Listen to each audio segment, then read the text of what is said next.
عباسی۔ وفاقی وزیر داخلہ رشید احمد نے کہا ہے کہ ناللائی کے بعد ہو سکتا ہے اپنی سیاست کا بھی فیصلہ کر لوں۔ افسران اپنے اوپر بیٹھے افسران کا دل خوش کرنے میں لگے ہوئے ہیں۔ اسلام آباد کے پاس اربوں روپے ہیں، غریبوں کو دینے کے لیے دل نہیں۔ باتیں وہ زیادہ گردش کرتی ہیں جن میں مسالہ ہو۔ سی ڈی ہیڈ کوارٹرز میں وفاقی وزیر داخلہ رشید نے کرسمس کی آمد پر تقریب میں شرکت کی، کیک کاٹا اور اپنا خطاب میں کہا کہ پاکستان کے تمام مذاہب اور فرقوں سے دوستانہ تعلقات ہیں۔ اسلام آباد میں مسیحی کالونی کے بیان پر قائم ہو کالونی میں صرف مسیحی شہری ہی رہیں گے۔ وزیر داخلہ رشید نے مسیحی ملازمین کے لیے 25-26 دسمبر کی چھٹی کا اعلان کیا اور کہا کہ تمام مسیحی برادری کو 25 دسمبر سے پہلے تنخواہیں دی جانی چاہیے۔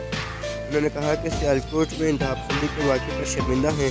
رشید نے کہا کہ مسیحی برادری کی رہائش کا مسئلہ حل ہونا چاہیے۔ لوگ ایسی جگہوں پر رہ رہے ہیں جہاں انسان کا رہنا مناسب نہیں۔ میں آپ سے ہر ماہ سی ڈی آیا کروں گا اور یہاں کے مسائل دیکھا کروں گا۔ انہوں نے بتایا کہ کل 105 ارب روپے کا ناللائی منصوبہ منظور کر لیا گیا ہے۔ یہ منصوبہ 11 ارب روپے سے شروع کیا تھا، 20 سال بعد 105 ارب روپے کا ہو گیا ہے۔ ہو سکتا ہے ناللائی کے بعد اپنی سیاست کا بھی فیصلہ کر لوں۔ وزیر داخلہ نے کہا کہ باتیں وہ زیادہ گردش کرتی ہیں جن میں مسالہ ہو اور کسی کی پگڑی اچھالی جائے۔